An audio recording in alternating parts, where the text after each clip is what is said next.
But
kami boleh Tuhan bersekutu bersama. Kami percaya bahwa mana 2-3 orang berhimpun atas nama-Mu, Engkau Allah ada bersama dengan kami. Sekali biarlah hadirat-Mu turun atas kehidupan kami. Pimpinlah Tuhan kebenaran firman-Mu, sehingga Tuhan kami boleh semakin lagi mengenal Engkau, semakin lagi kami boleh mengasihi Engkau, semakin lagi kami boleh memuliakan dan menyembah-Mu ya Tuhan. Karena sungguh Engkaulah satu-satunya Allah yang layak kami tinggikan. Terima kasih Tuhan Yesus, terima kasih, dan khususnya juga Tuhan buat Susi, di mana pada tanggal 28 yang lalu Engkau sudah menambahkan setahun dalam usianya. Tuhan, biarlah anugerah-Mu, kasih sayang-Mu, kasih karunia-Mu semakin melimpah-limpah dalam kehidupannya. Pengenalan akan Engkau semakin lagi bertambah-tambah, sampai Tuhan kehidupannya boleh semakin lagi serupa dengan Engkau ya Tuhan, dan dia boleh menjadi alat kemuliaan-Mu Tuhan. Terima kasih, berkati usaha pekerjaannya, berkati kesehatannya, berkati keluarga besarnya, berkati semua Tuhan, apapun Tuhan yang dia cita-citakan, rencanakan, biar semua ada di dalam tangan-Mu, dan jadilah seturut kehendak-Mu ya Tuhan. Terima kasih Tuhan Yesus, dan kami akan sambut kebenaran firman-Mu di dalam nama Tuhan Yesus Kristus. Semua kita yang mengasihi Tuhan katakan amin.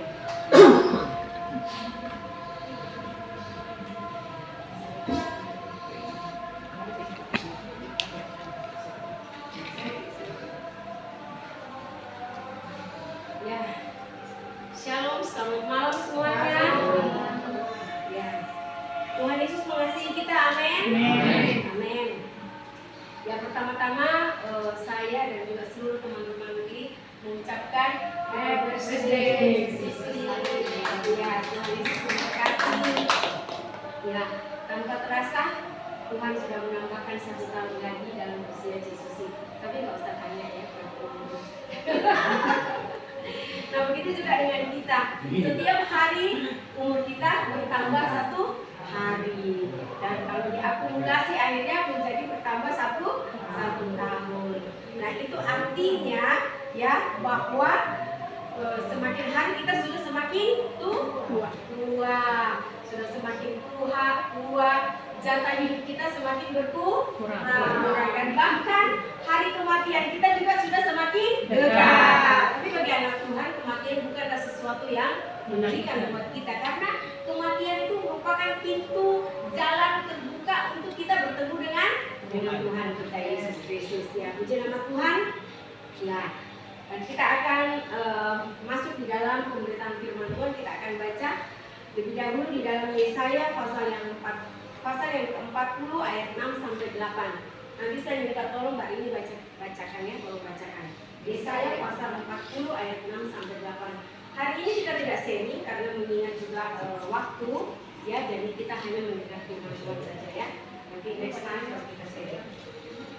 Yesaya pasal 40 ayat 6 sampai 8.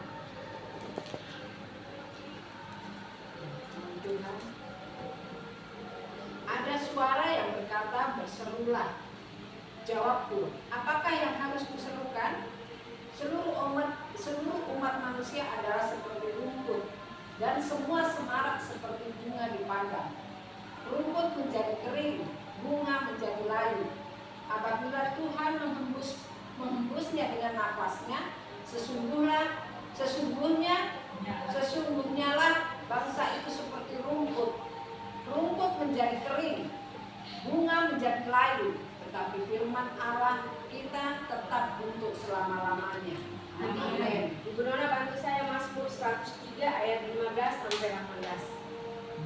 Mazmur 103 ayat 15 sampai 18. Mazmur berapa berarti? 103. Mazmur 103 ayat 15 sampai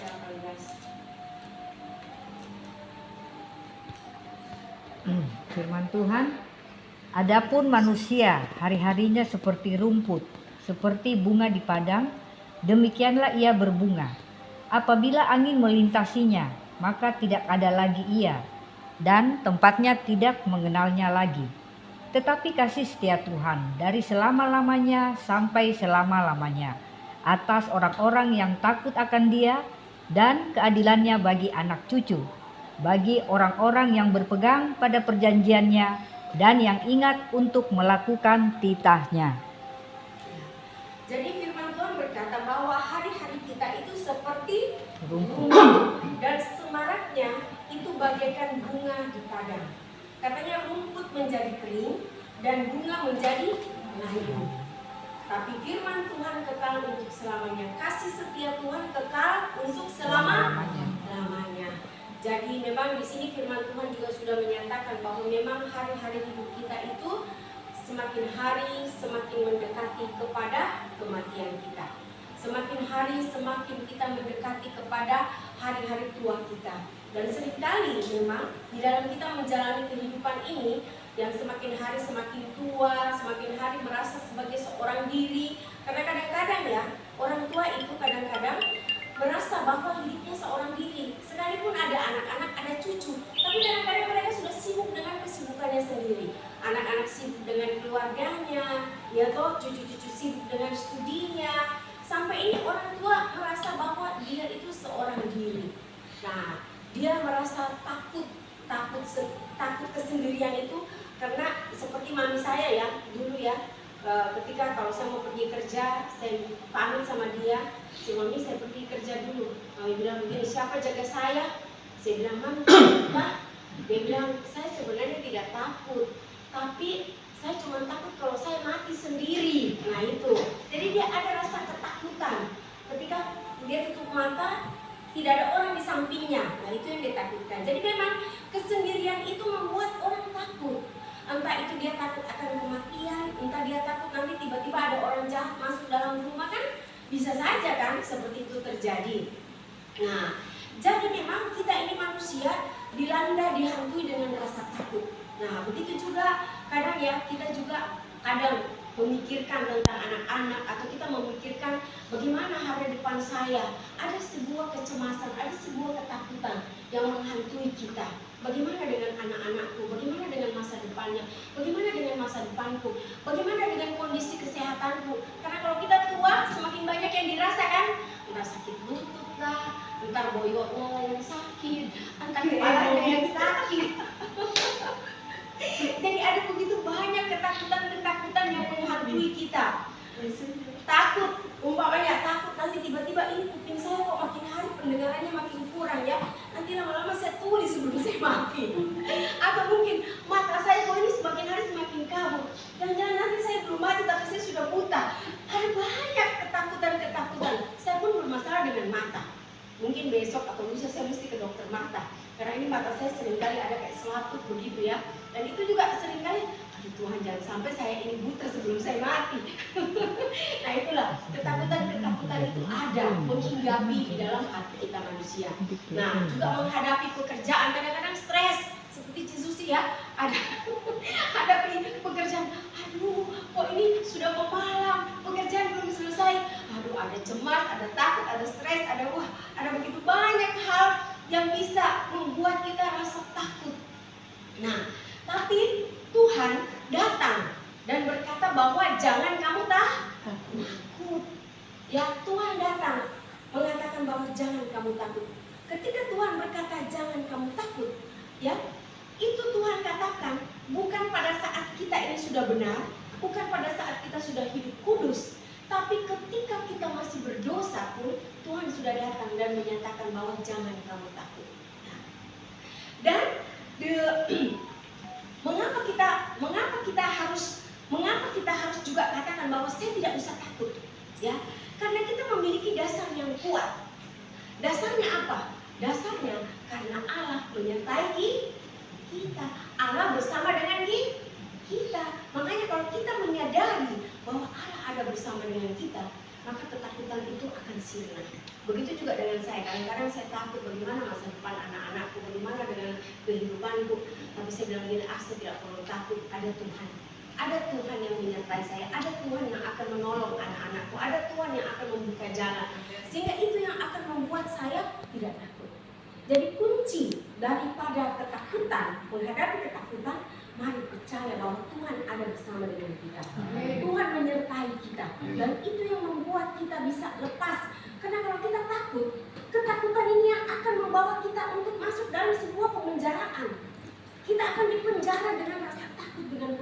kita. Dan bahkan ketakutan itu akan membunuh kita. Tiba-tiba jantung kita berdetak keras, ya. Kita tiba-tiba rasa tensi kita naik. Nah itu kenapa? Karena ada rasa takut. Nah jadi takut ini akan membunuh kita. Makanya Tuhan bilang jangan kamu takut, jangan kamu takut, karena Tuhan ada bersama dengan kita. Ya toh? Ya, saudaraku yang dikasihi, Allah yang kita sembah, Allah yang kita percaya itu adalah Allah yang penuh dengan kasih. Nah, tapi Dia tidak bisa memberkati kita dengan Dia mengorbankan kebenarannya. Dan Allah kita adalah Allah yang penuh dengan kasih, dan Dia tidak bisa melindungi kita dengan Dia mengorbankan kekudusannya. Jadi saudaraku, kebenaran dan kekudusannya harus terpenuhi seutuhnya. Harus terpenuhi seutuhnya. Jadi bukan berarti bahwa kalau begitu kita bebas buat dosa. Karena kita pikir pasti ada Tuhan yang menjagai kita, ada Tuhan yang melindungi kita, ada Tuhan yang memberkati kita, ada Tuhan yang menjagai kita. Tidak perlu takut. Tapi dengan kita hidup semau kita. Tuhan bilang bahwa Dia tidak bisa memberkati kita dengan Dia mengorbankan kebenarannya. Dia tidak bisa melindungi kita dengan Dia mengorbankan kekudusannya. Jadi kebenaran dan kekudusannya itu harus terpenuhi seutuhnya, ya, terpenuhi seutuhnya di dalam kehidupan kita juga. Dan untuk itu inilah jalannya. Apa itu jalannya? Jalannya Tuhan berkata bahwa bawalah seekor domba, ya, bawa seekor domba yang tidak bercacat celah. Jadi dulu ketika orang-orang Israel itu berbuat dosa, berbuat salah, maka mereka harus datang ke rumah Allah, ke bait suci. Dia harus menghadap kepada imam. Dia akan membawa seekor domba atau seekor lembu, dan dia berkata kepada imam, "Imam, saya sudah berzina, imam, saya sudah membunuh, imam, saya sudah mencuri, imam, saya sudah berpikiran kotor, imam, saya sudah melakukan banyak kesalahan." Nah, apa yang terjadi? Imam berkata bahwa letakkanlah tanganmu di atas domba itu. Nah, ketika imam itu berkata letakkanlah tanganmu di atas domba itu, maka orang yang berdosa itu meletakkan tangannya di atas domba itu. Dan kemudian imam itu memberi dia pisau. Dan orang yang bersalah ini harus menyembelih domba itu di depan imam itu. Nah, dengan dia menyembelih domba itu menunjukkan bahwa dosanya lah yang sudah membunuh domba itu. Karena dia berdosa dan dosanya ini tertransfer ke domba itu. Jadi dengan dia mengaku dosanya kepada imam, dan imam bilang letakkan tangannya di atas domba, maka ketika dia meletakkan tangannya di atas domba, maka transferlah seluruh dosa-dosanya masuk ke domba itu. Jadi sekarang domba itu menjadi domba yang penuh dengan dosa. Tapi domba yang tidak bercacat celah itu, ya, semua kebenaran daripada domba itu, semua tanpa cacat celah daripada domba itu tertransfer ke orang yang berdosa itu. Nah, dengan dia meletakkan tangannya di atas domba itu, maka terjadi transaksi, terjadi transfer, ya. Dosanya dia dimasukkan ke domba, kebenaran daripada domba yang tidak bercacat itu masuk ke dalam orang yang berdosa itu. Sehingga orang yang berdosa itu sekarang tidak lagi berdosa karena dosanya sudah ditanggung di dalam domba itu. Dengan dia menyembelih domba itu, berarti dosanya yang sudah membunuh domba ini. Nah, saudaraku yang dikasih oleh Tuhan, waktu Yesus ada di dalam dunia, Yohanes Pembaptis berkata, waktu dia melihat Yesus, "Lihatlah, dialah anak domba yang mengangkut dosa seisi dunia." Jadi Yesus itu adalah anak domba Allah, anak domba Allah yang tak bercacat celah. Ya, pada waktu menjelang hari Paskah, 7 hari sebelum Paskah, maka orang-orang Farisi, ahli-ahli Taurat mencari kesalahan daripada Tuhan Yesus, tetapi mereka tidak mendapati cacat celah daripada Tuhan Yesus. Ya. Dan pada hari Paskah itu Yesus dikorbankan. Dia mati di atas kayu salib. Dia mati di atas kayu salib. Saudaraku yang dikasihi, ketika orang itu, ya, ketika dia datang ke bait suci, ya, dia datang sebagai orang berdosa. dan dia mengadakan transfer, ya, dosanya ditransfer ke domba dan kebenaran daripada domba itu masuk ke dia, maka ketika dia datang ke dalam bait suci, maka dia datang sebagai orang berdosa. Tapi ketika dia selesai mengorbankan domba, karena domba itu setelah dibunuh, setelah dimatikan, setelah disembelih, maka imam itu akan membawa domba yang sudah disembelih itu naik dipersembahkan ke mezbah korban bakaran. Dan di atas mezbah korban bakaran itu dia dibakar itu domba sampai hangus, sampai habis. Nah, jadi di sini kita melihat bahwa domba itu, ya, dia menerima api penghakiman, dia menerima murka Allah, domba itu.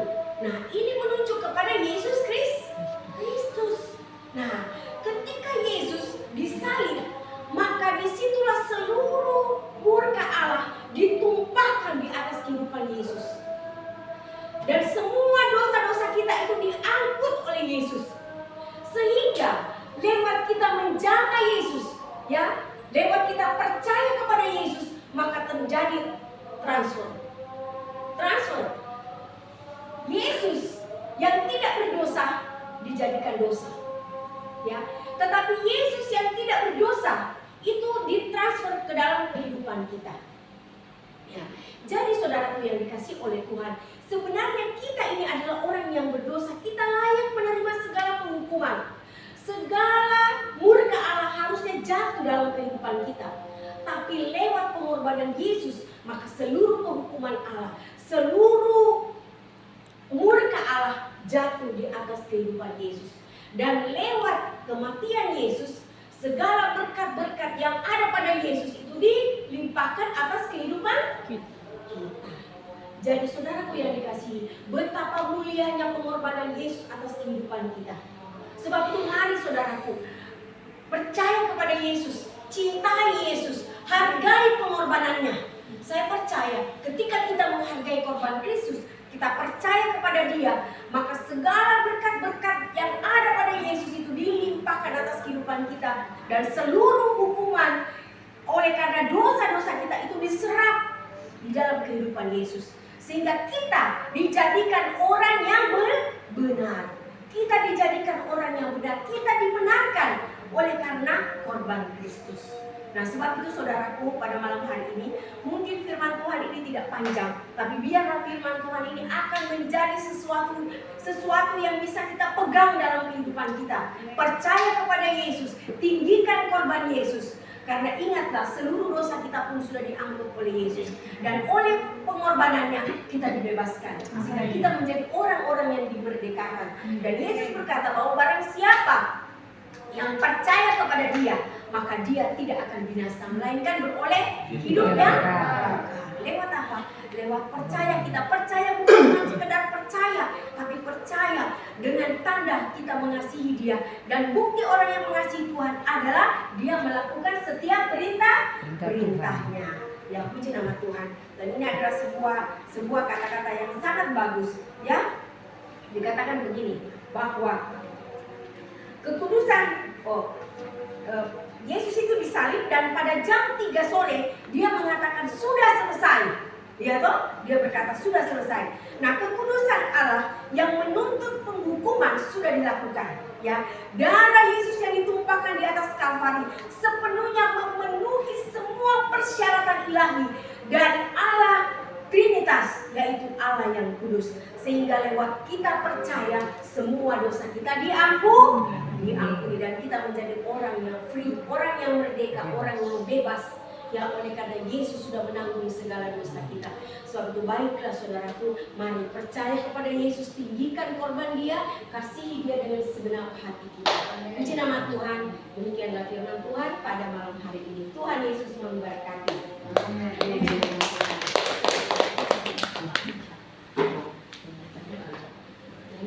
Ada satu pujian Pak Diri, tolong. Tadi saya sudah sharekan di apa? Cuma share tadi Said kan.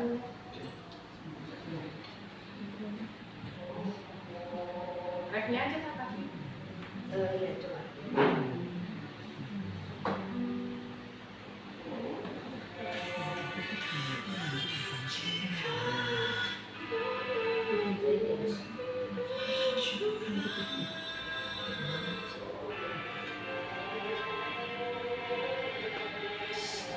besar mulia kasih-Mu, Kau korbankan hidup, curahkan darah-Mu sebagai ganti dosa. Semua kaki berdiri. Kau berikan harapan di dalam kesesakan. Agunglah perbuatan-Mu, Yesus Tuhan penebusku. Karena kasih-Mu yang selamatkanku, menyucikan dan menebus hidupku. Tunaikan syukur buat pengorbanan-Mu, Maha mulia dan terindah Kau, Yesus. Pak Dek, bisa tolong turunnya? Tolong tonnya satu. Turun tonnya.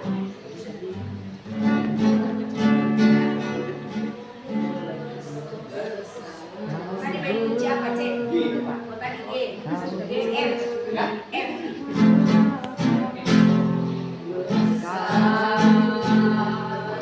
Mulia kasih-Mu, Kau korbankan hidupku, curahkan darah-Mu sebagai ganti dosaku. Kau berikan harapan di dalam kesesakan. Agunglah perbuatan-Mu, Yesus Tuhan penebusku. Karena kasih-Mu yang selamatkanku, menyucikan dan menebus hidupku.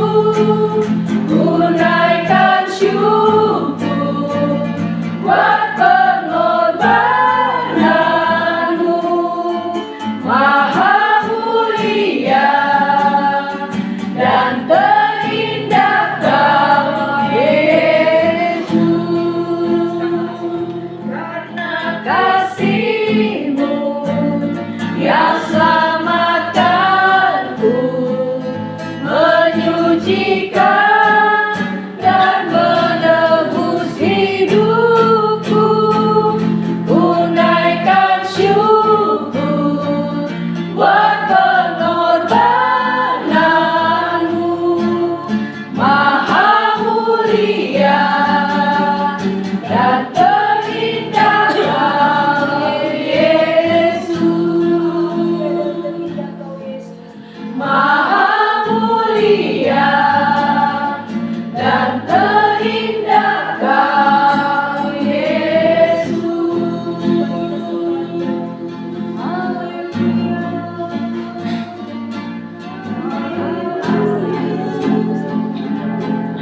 Terima kasih buat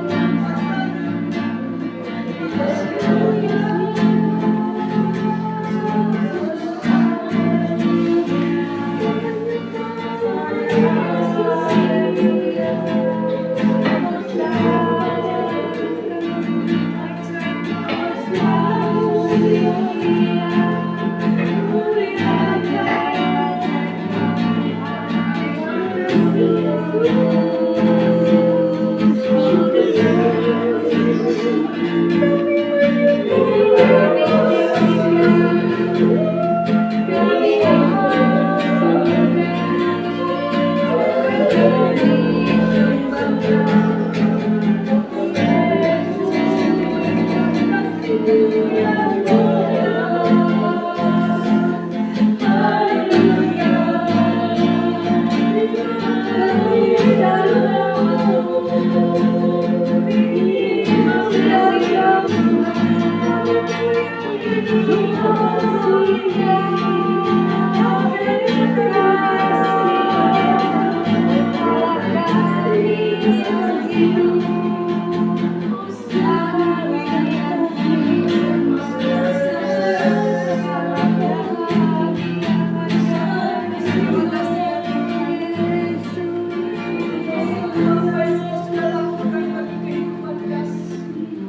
Kami manusia yang tidak berdaya oleh karena dosa dan pelanggaran.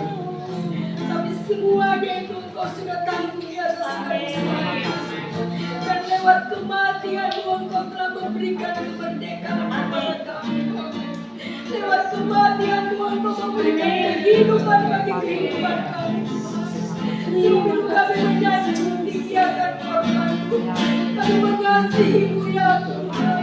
Tidak cukup dengan lidah mulut lidah kami untuk mengadu ya Tuhan, untuk menyembah-Mu ya Tuhan. Karena sungguh Engkau tidak terbandingkan dengan apapun juga. Terima kasih banyak Tuhan Yesus. Terima kasih untuk pengorbanan. Terima kasih untuk kasih. Terima kasih Tuhan. Terima kasih Engkau Allah yang kudus, Engkau Allah yang benar. Semua kekudusan, kebenaran, kemuliaan Engkau curahkan atas kehidupan kami. Dan segala Tuhan kutuk dosa Engkau telah ambil alih dalam hidup kami. Sehingga terjadilah semua Tuhan pergantian. Pujilah nama-Mu ya Tuhan. Terjadi sebuah transformasi dalam kehidupan kami. Terima kasih banyak Tuhan. Engkau sungguh baik, sangat baik. Kami memuliakan Engkau, kami menyembah-Mu ya Tuhan. Dan pujilah nama-Mu ya Bapa. Terima kasih Tuhan. Dan terima kasih untuk kebenaran firman-Mu.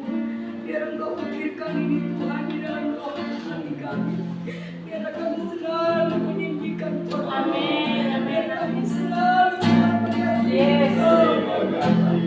Terima kasih Tuhan, terima kasih. Berkati seluruh gereja Yesus Tuhan. Berkati kami semua ya Bapa. Sehingga kehidupan kami semua boleh semakin hari, semakin lagi Tuhan menyatu dengan pribadi. Semakin hari kami boleh semakin lagi menuju kepada Engkau. Ampuni setiap dosa kesalahan kami ya Bapa. Dan kami percaya pembenaran-Mu dan ketulusan-Mu akan terus mengalir dalam kami. Sehingga hari-hari kami menjadi hari-hari yang terus dibawa menjadi serupa dengan Engkau. Pujilah nama-Mu Yesus. Terima kasih. Di doa dan ucapan syukur kami Tuhan. Dan sebentar kami akan Tuhan memberikan korban persembahan kami. Dan juga Tuhan Yesus sudah menyediakan berkat untuk tubuh jasmani kami. Tuhan, terima kasih Engkau sucikan, kuduskan. Biarlah semua itu Tuhan menjadi kekuatan kesehatan buat kami. Dan apa yang kami persembahkan itu juga semua berbau harum di hadapan-Mu. Untuk kami boleh juga Tuhan pakai untuk kemuliaan nama-Mu. Terima kasih Bapa, terima kasih Tuhan. Terpujilah nama-Mu ya Tuhan. Dan ketika sebentar kami akan berpisah satu dengan yang lain, maka Engkau Allah akan menyertai kami ya Bapa. Engkau menyertai kami tiba tanpa kurang suatu apapun. Berkati kami semua, baik yang hadir maupun yang tidak hadir. Engkau tahu setiap apa yang menjadi halangan kami. Dan biarlah rencana-rencana kami mulai ke depan untuk Tuhan ibadah padang kami juga serahkan dalam tangan-Mu. Engkau sendiri Allah akan menetapkan di mana harus kami melakukan ibadah padang itu. Karena Engkau lah Allah yang mengerti semuanya. Terima kasih Bapa. Ini doa kami, ucapan syukur kami kepadamu di dalam nama Tuhan Yesus Kristus. Semua kita yang mengasihi Tuhan katakan amin.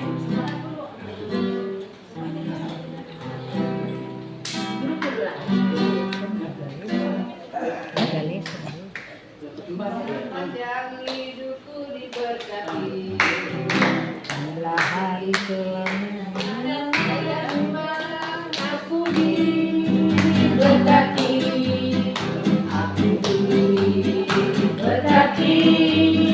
Sepanjang hidupku diberkati.